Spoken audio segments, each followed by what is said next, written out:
Hey, how y'all doing today? I found a really cool book that I thought you guys would really like. It's called The Prize by Jeffrey B Fuerst. Chapter 1, The Writing Contest. Captain Galaxy reversed the energy on his rocket pack. Gregory Rollins read out loud from his science fiction story that he had written. He was about to send it into the Robomation magazine contest. He launched himself into the force field that Dr. Catastrophe had made. "Make Dr. Catastrophe an evil genius," said Gregory's friend Anthony Lucas. Anthony wasn't really listening. He was shooting meteors in his video game. "Captain G will be even more of a hero when he beats him," said Gregory. "Well, thanks." "You're welcome," said Anthony. "If you don't have any silly-looking girls hanging around Captain Galaxy, your story just might have to win this time." Robomation was Gregory and Anthony's favorite magazine. It was articles about outer space and science experiments and stories about traveling to outer planets. Gregory heard that winners of the contest got great prizes. He had never won a contest, even though he had tried many, many times. Here's a picture of him. There, the one in the back playing the video game, and then he's on his computer messing with his story.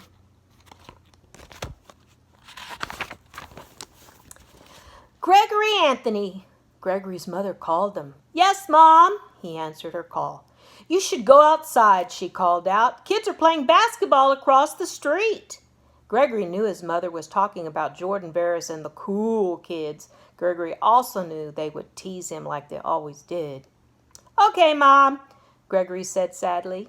He would not tell anyone, but he really wanted the cool kids to like him. Gregory finished his story and he emailed it to Robomation. Then he said, "Come on, Anthony." "Come on where?" Anthony didn't look up from his game. "We're going to go play basketball," said Gregory. "Are you serious?" Anthony said. "I'd rather sit here and shoot meteors. Remember, you're not such a good basketball player." "I know, but come on." Gregory tied his shoes and forced himself to smile. See how Gregory's tying his shoe? You can kind of tell he's a little scared, but he's like, "Come on." Chapter 2, The Game. "Look, the space cadets are here," said Jordan Barris in a very mean way. "Can we join the game?" asked Gregory.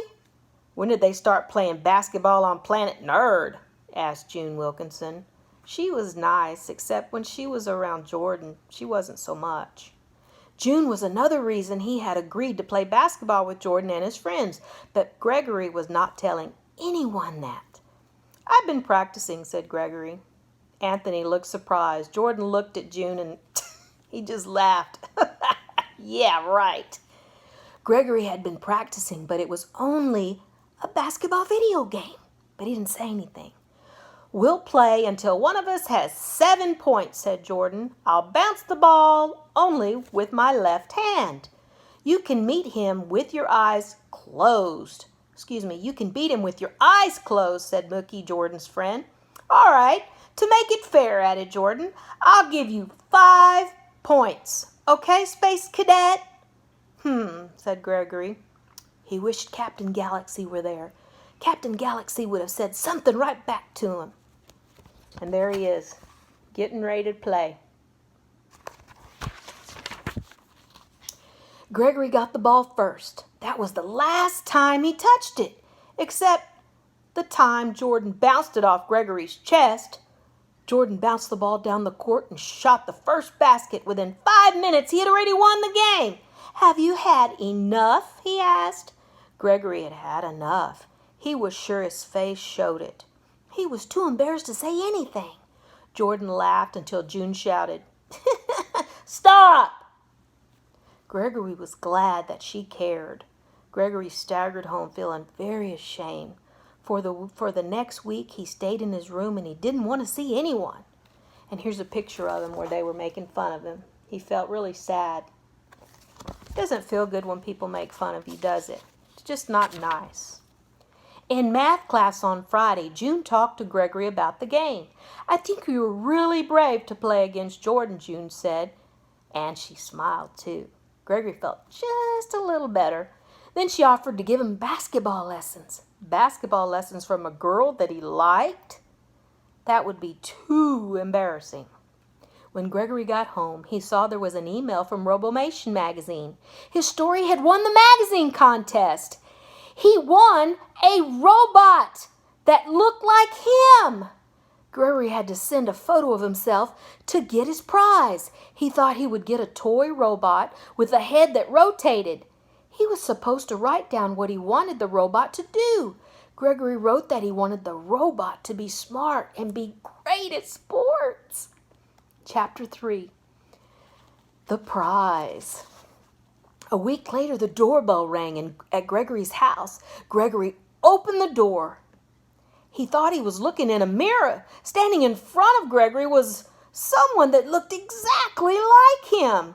"Congratulations on winning the Robomation magazine contest," said Robot Gregory. "I am your prize. I look like you." Gregory pulled the Robot Gregory inside. The robot looked exactly like him. His hair and his skin felt real. He even sounded like Gregory. "I look like you. I sound like you," said Robot Gregory. "But I act as you program me to act." Turn the page. "Are you good at sports?" asked Gregory. "I'm excellent at sports," answered Robot Gregory. "All sports?" "All sports. Do you want me to show you?" "Yes," shouted Gregory. He pointed to the basketball courts across the street. "Go and show me what you can do, Robot Gregory. When I blow this whistle, come back." Robot Gregory took a basketball and ran across the street. Gregory watched amazed as his robot made every difficult shot. Then Anthony called on the telephone. "Hey, do you want to go to the arcade and play video games?" asked Anthony. "Save them for later. We have much bigger plans today," said Gregory. "We're going to do some real celebrating." "What are you going to celebrate?" asked Anthony. "We're going to celebrate my doing better than Jordan at basketball, and I'll give him 6 points to start," said Gregory. "Are you joking?" said Anthony. "Just come over here and you will see with your own eyes." By the time Gregory hung up the phone, a group of kids were watching the Robot Gregory. They were amazed. They actually thought that in 1 week's time that Gregory had turned to a basketball star. Gregory watched as 2 of Jordan's friends left the court and ran down the street. They soon came back with Jordan. Robot Gregory and Jordan faced each other. "Now I'll show you," Gregory whispered to himself, as if he were right there with the robot too. Boy, this is getting really exciting. Tune back tomorrow for Chapter 4, Gregory to the Rescue. Have a good afternoon, guys. Miss y'all.